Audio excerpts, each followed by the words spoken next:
이번에는 암호화폐 주요 이슈들을 좀 디테일하게 분석해보는 시간 가져보도록 할 텐데요. 자, 오늘도 아시아경제TV 한치호 논설위원 나와 계십니다. 네, 위원님 안녕하세요. 네, 안녕하십니까. 네, 오늘도 뭐 여러 가지 흥미로운 소식들이 있는데 그렇죠. 이 첫 번째 소식이 좀 흥미롭습니다. 네. 많이 알려진 이 배달의 민족, 네. 배달의 민족을 운영하는 형제들이죠. 바로 우아한 형제들이 일부 언론을 통해서 보도된 이 암호화폐 ICO와 우리는 무관하다라는 입장을 내놨어요. 자, 이런 입장을 내놓게 된 배경, 이유 어떤 게 있을까요? 이 우한, 그러니까 배달의 민족을 운영하는 우한 측이 그 암호화폐 팬텀코인 ICO와는 자신들은 무관하다. 그래서 배달의 민족과 관련된 ICO 투자 모집 행위에 대해서 유의해달라는 이제 발표를 공식적으로 했습니다.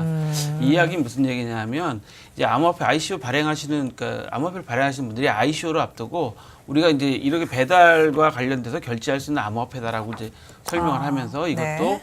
예, 배달의 민족도 이제 참여할 것이다라고 하다 보니까 이 회사에 계속 문의가 들어오는 게 되겠죠. 네. 문의가 들어오다 보니까 이 회사는 아직 그럴 계획이 없는데 오해의 소지가 있는 거죠. 많은 투자자들이 그 우한 형제들, 그러니까 배달의 민족이 참여한다고 하면 그걸 보고 투자를 할 수도 있거든요. 그렇죠. 그건 투자 판단에 대해서 착각을 일으킬 수 있기 때문에 그렇죠. 아마 서둘러서 이 배달의 민족 층에서 이런 내 입장을 발표한 것 같습니다. 그래서 투자하시는 분들도 이런 뉴스를 잘 보시고 올바르게 좀 선택을 하셔야 될 것 같고요. 네. 이거 이외에도 어저께 그 P2P 관련해서 지퍼라는 그 암호화폐 ICO 과정 중에서 그 관련되신 분이 학력 유저 논란이 불거졌어요. 학력 유저 논란이 불거지자마자 한국 P2P 협회에서는 그 관련 회사에 대해서 이사회사 자격을 박탈을 했습니다. 이런 얘기는 무슨 얘기냐면 이제 이런 암호화폐를 발행하겠습니다 하면서 이거를 만드는 사람들은 누구시고 이걸 운영하는 사람들은 누굽니다라고 이제 그분들의 프로필, 개인적인 프로필도 다 밝히게 돼 있는데 그 중에서 이제 정상적이지 않은 게 있었던 거죠. 그러니까 조금이라도 오해의 소지가 있었던 걸 하면 안 돼요. 그러니까 그 당사자는 오해의 소지가 있었다고 이제 일부러 한 건 아니라고 말씀을 하는데 이게 만약에 선거라고 요즘 앞으로 지방선거 앞두겠지만 선거라고 생각하면 후보자가 자신의 학력을 잘못 기재했다. 큰일이죠. 이거는 그건 선거법 위반으로 처벌받을 사항입니다. 그렇기 때문에 이런 그 ICO를 앞두고 이런 백서에다가는 정말 정확하게 기재를 해야 되겠죠. 네. 그래서 아마 서둘러서 한국 P2P 협회도 앞으로 블록체인 기술이 또 많이 적용될 때가 이 P2P 산업이거든요. 그렇죠. 그러다 보니까 서둘러서 아마 이거 논란을 차단시킨 것 같고요. 이거 또 한 가지 또 얼마 전에 그 ICO를 미스릴 같은 경우도 ICO 네. 가격을 상장하자마자 그렇죠. 가격이 하루 만에 250원에서 28,000원 갔다가 다시 하루 만에 750원까지 떨어졌어요. 네. 그러니까 이런 암호화폐 가격이 등락에 있어서는 그 어떤 잘못된 그 정보를 전달 받으시거나 아니면 잘못된 그 정보를 또 유포시키는 사람들 또 올바르지 못한 백서를 그 정확하지 않은 백서를 올려놓는 것들이 많은 투자자들의 피해를 줄 수 있거든요. 네. 이 부분에 있어서 투자하시는 분들은 특히 가격이 폭등한다고 금방 오를 것이라고 바로 사시거나 이러시는 것들은 상당히 저희가 주의해야 될 상황으로 좀 보여집니다. 네, 뭐 학력 위조 논란, 뭐 그리고 이런 급등락 논란이 좀 상당히 지양돼야 될 건 맞는 것 같은데요. 그런 논란에 대해서 또 자격이 박탈되는 등 상당히 좀 강력한 이런 조치가 있었어요.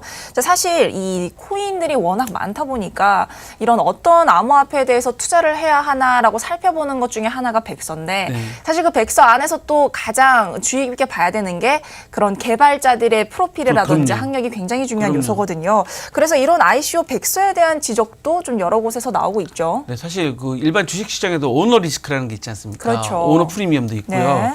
근데 지금 현재 그 김영식 성균관대학교 교수님이 말씀하시기를 암호화폐 백서를 대필해주거나 이 검증해주는 업체까지 등장했다고 합니다. 그래서 그 다음에는 ICO 이후에는 네. 자금 모집을 한 다음에 코드로 공개하는 업체도 있다는 거죠. 이제 이 교수님이 이제 강력하게 말씀하시는 건 뭐냐면 아니 사업 계획서를 남이 대필해 준 사업 계획서를 그 사업을 한다는 게 말이 되느냐는 거죠.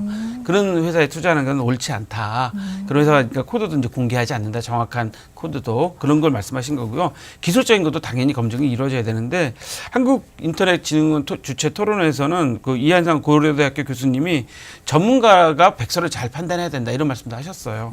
즉 기술을 많이 하는 사람이 평가를 해야 되고 VC 역할, 벤처캐피탈 역할을 해줘야 된다.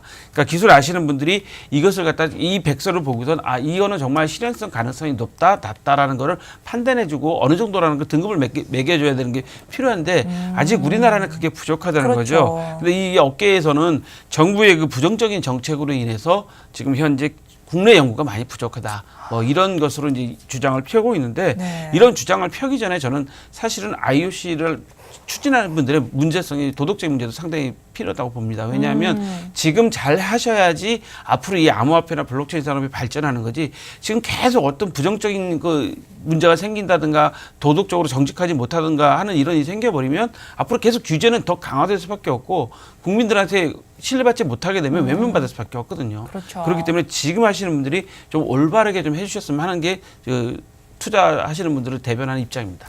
그렇죠. 이런 ICO 개발자들의 뭐 이런 학력뿐만이 아니고 이런 도덕적인 인성 같은 부분이 향후 암호화폐 생태계에 있어서는 정말 상당히 중요한 이런 요소가 아닐 수 없다라는 생각이 그죠. 듭니다. 방금도 잠깐 말씀을 하셨는데 그래서 이런 암호화폐가 워낙에 또 뜨거운 이슈다 보니까 이제 암호화폐를 빙자한 사건, 사고 소식들이 많이 있는데 최근에도 이 사기 사건이 사실 좀 끊이지 않고 있죠. 예, 이제 문제는 뭐냐면 사기 사건이 끊이지 않는데 네. 이게 피해자가 여러 명이라는 게 문제인 거죠. 그렇죠. 예, 그래서 지금 부산경찰청에서 지금 이번에 발표한 걸 보면 중국 이주 여성도 4,600여 명을 상대로 다단계 투자 사기를 적발했답니다. 그러니까 중국 이주 여성이면 한국으로 시집 온 이제 중국 그렇죠. 분들이 되겠죠. 그래서 금융상품을 투자해서 연계해서 투자하면 연 264%의 이자 배당을 해주겠다고 했다는 거예요.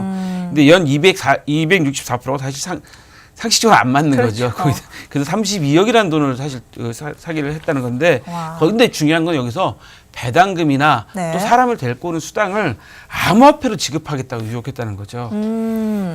그런 게 가장 큰 문제인 거죠. 암호화폐가 이렇게 사기치는데, 그러니까 요즘 사실 이슈가 되다 보니까 미용이 되는 거고, 이런 중국 이주 여성들 같은 경우는 사실 체류 조건도 까다롭거든요. 왜냐하면 시집을 와서도 이제 영주권 받고, 그 다음에 이제 시민권 국적을 받기 전까지는 만약에 문제가 생기면 취득하지 못하기 때문에 그렇죠. 쉽게 신고하지 못할 것이다 라는 이런 점을 악용했기 때문에 특히 암호화폐, 가상화폐라고 뭐 배당을 주겠다 할 경우에는 이건 유심히 살피셔야 될 것 같습니다. 또 발표를 보면 대구 디지털산업진흥원 직원 4명이 파면 등 중징계를 당했다고 합니다. 이 뉴스는 뭐냐면 이분들이 기관에서 교육용으로 소유하고 있는 컴퓨터를 갖다가 암호화폐 채굴을 이용을 했다는 거죠. 그러니까 공공기관에서 사용해야 될 그 컴퓨터를 갖다가 자신들이 그 암호화폐 채굴하는 데 이용해다가 적발이 돼서 뭐 파면서부터 뭐 감봉까지 중징계를 받았다고 합니다. 네, 뭐 방금도 저희가 이 ICO 개발자들의 도덕성 이슈에 대해서 얘기를 했는데 이렇게 암호화폐에 그냥 투자를 하시는 분들조차도 좀 더 향후 생태계를 위한 노력을 좀 해야 되지 그렇죠. 않나라는 생각이 듭니다. 자, 이번에는 해외로 가보도록 하겠습니다. 베트남 얘기를 좀 살펴볼 텐데 채굴 바이러스 감염에 대비한 훈련을 한다고 하네요. 좀 아까 제가 그 디지털산업진흥원 직원들이 채굴하다가 네. 적발됐다고 말씀드렸는데 베트남 정부에서 파일 공유에 취약한 컴퓨터에 대한 대응 훈련을 한다고 합니다. 그 베트남 정부가는 현재 절반 정도의 컴퓨터가 감염돼 있다고 추정하고 있다고 해요. 그래서 지난 3월 달에 온라인 광고 서비스를 통해서 약 14만여 대가 지금 감염이 된 걸로 좀 파악이 되고 있어서 앞으로 현재 공유하는 파일 공유하는 컴퓨터가 취약한 부분에 대해서는 대응을 좀 해야 되겠다라고 해서 아마 5월 달에 베트남 정부에서는 아마 훈련을 하는 모양입니다. 그래서 우리도 좀 이런 훈련이 좀 필요한 것 같습니다. 그렇죠. 자, 뭐 개인 컴퓨터에 대한 보안 문제도 좀 심각하다라는 이런 생각이 드는데요. 자, 지금까지 국내외 이슈들에 대해서 한치호 논설위원과 함께 얘기 나눠봤습니다.